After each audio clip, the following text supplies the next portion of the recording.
embeera nga bwe mugiraba entabuseeko ne batabuka Kapere abasazeeko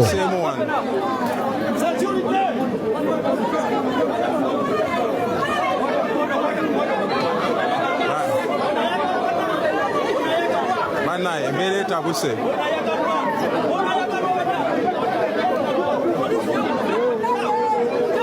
His Excellency President Bobi Wine ne Kapere basazeeko Dubai. Basazeeko airport ne bagicyankalanya. Kyemayi balina videos omaze okubulaba. Olunaku lw'eggulo Kapere yeewangulidde ennyonyi. Tujjukire emabegakawo yavaayo n'agamba His Excellency kyali wange. Njagala nange ompandeeko eddusu. Njagala nange onjiwemu akanyonyi. Twalaba Kapere ng'avaayo n'atukubiramu n'akayimba awo. Mr. Money. Omu ku buyimba bwe ndowooza nti bwe bukyasinze mu ggwanga.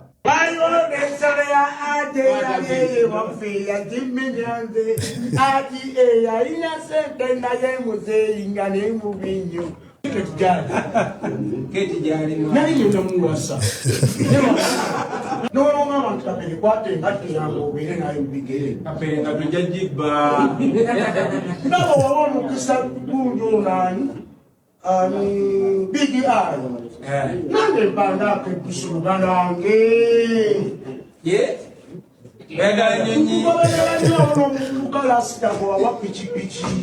Yeah. Oye ya kwa ke bol papa na jikoba.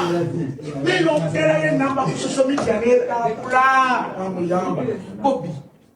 Eya dala ina baba. Nese bangamba wamala yo. Ani akulimba. Kapere Omunayuganda yamuyiga, Omunayuganda tayagalisa. Kapere olwamaze okufuna ennyonyi ne wavaayo bu group obw'enjawulo ne butandika okugamba mbu lwaki amuwadde ennyonyi yani muwadde ssente. Omunayuganda ye muntu anyonya negative ne weetali. Omusajja watu yeewangulidde akanyonyi agenda linnya ennyonyi agendeko e Dubai kirooto kye. Ne wavaayo Omunayuganda akugamba mbu aho kalooto katono. Wandiroose nnyo, wandiroose kufuna bintu byanjawulo. Kapere yakugambye bino byenjagala. Ebirooto byaffe oba dreams zaffe zibeera defined by environments mwe tukulidde. Surroundings zaffe, bakyali baffe, background zaffe. Kizibu nnyo okuloota beyond your environments, beyond your surroundings, beyond what you've been exposed to. Kyova olaba nti ebirooto by'omugagga nga Sudiru byanjawulo nnyo n'omuntu avuga akagali mu katale. Level ko balootera byanjawulo. Kapere okuvaayo n'akugamba nti nze okulinnya ennyonyi ze zimu ku dream zange. Kyemanyi Kapere alina dreams endala nnyingi nnyo naye akugambye dream yange emu ku zo yakulinnya nnyonyi. His Excellency yavaayo n'amupromisinga n'amugamba omanyi kyali wange ngukwasiza Selector Devi agenda kusootinga ofune akanyonyi. Big up Selector Devi. Gye biggweredde nga Kapere afunye ennyonyi. Amina.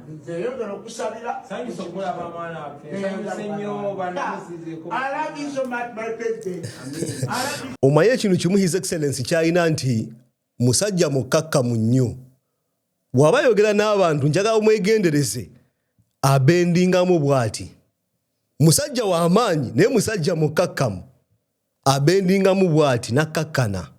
He's a very humble man. Tumulaba wano interaction gy'afuna ne Kapere ya muntu ku muntu. Kugamba bali mu kunyumya mboozi. Yes buno obuntu osobola bumisinga n'ogamba nti oyo Kapere beemanyi kuva dda. Naye njagala oddeyo olabe videos ez'enjawulo ogenda kulaba nga His Excellency bw'ati waali n'abantu. Kyova nti bavaayo ne bagamba nti ono omukulembeze w'abantu. Bannayuganda baamusiima togenda kijjawo ekyo.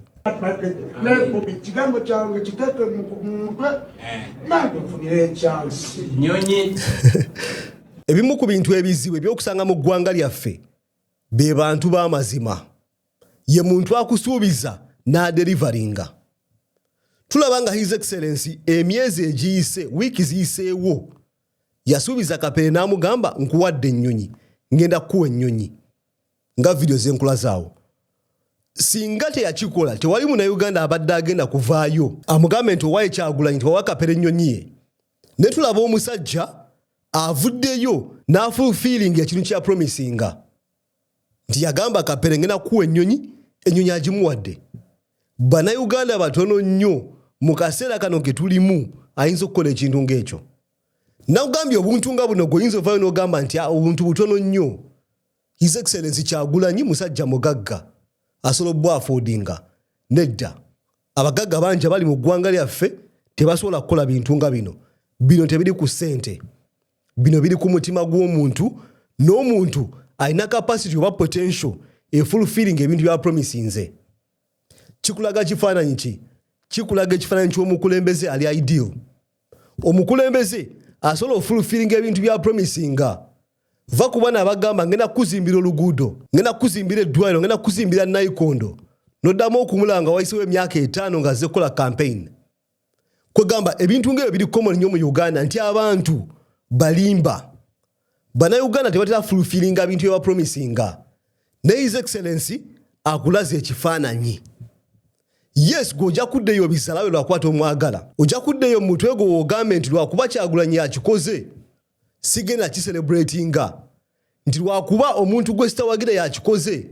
sigenda kiselebratinga naye nga mu field oba mu arena mwe tuli essaawa eno bakulembeze bameka b'omanyi abafulfilling ebintu bya promisinga ngenda kuwa assignment oddeyo kikole abakulembeze 10 bajja kubula n'abatano basobola okubula n'abasatu basobola okubula batono nnyo tulina ekizibu ekyo nti mu ggwanga lyaffe omukulembeze abeera mulimba ate nga kibeera glorified kasoba ng'oli mukulembeze nga tolimba bajja gamba oyo fala kugamba twakimanyiira nti omukulembeze alina okulimba abantu bakulembera His Excellency waavayo n'agulya Kapere tiketi y'ennyonyi tana kyamaanyi kyaluuzinga naye lwakuba ya promisinga omunayuganda ya promisinga omunayuganda wa wansi sirigamba nti Kapere munayuganda wa wansi n'ekyendegezo kitegedde ate nga wenkugambe singa teyakikoze tewali munayuganda abadde ajja kujjukira tewali munayuganda abadde agenda kuvaayo ku muholding accountable kozi ffenna twali twakyerabira kugamba Kapere muntu asaagasaaga mpaka wetumulabye ng'ali mu kanyonyi ng'ali mu business class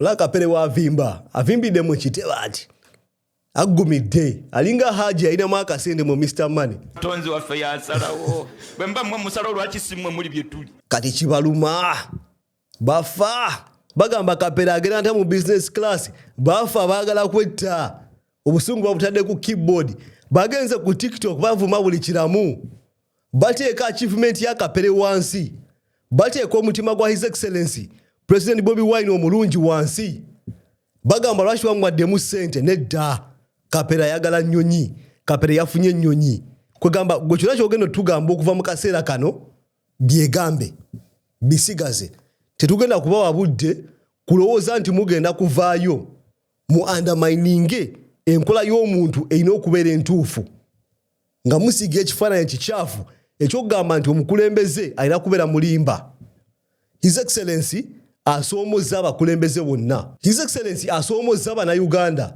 atuwadde challenge tuyige okuyimira ku magulu gaffe nti wensuubiza omuntu ekintu nfube nnyo kidelivering Kapere musajja wattu comedian kariya yali yakkamuko osobola okugamba bw'otyo naye Kapere wajja n'associatinga n'abantu nga His Excellency kimusa kariya ye ya comedy musajja wattu ali Dubai musanyukireko wadde olina omutima omuvundu wadde olina omutima omukyafu sanyukira ku Kapere wadde oli wa NRM wadde wagira biki sanyukira ku Kapere musajja wattu abadde mu trenches okumala emyaka mingi afunye opportunity system ya munafuya n'emwavuwaza afunye opportunity egendako e Dubai yes ayinza obutakolayo kasente kangi naye musanyukireko esimu ku dreams ze asachievinze sikyateeka nti olina onafuya buli mbeera ejja mu ggwanga embeera emu olina okusanyuka wadde omuntu tomwagala wadde tomuwagira olina okumusanyukirako omukubire mu ngalo waba akoze ekintu ekirungi so on this occasion njaga kweyanza His Excellency weebale nnyo otusoomozza otulaze example otulaze omunayuganda kyalina okukola otulaze omusajja kyalina okukola otulaze omuntu w'omutima omulungi kyalina okukola big up His Excellency enjoy your travels Kapere nyumira Dubai kyali wange njabala mu video eddako peace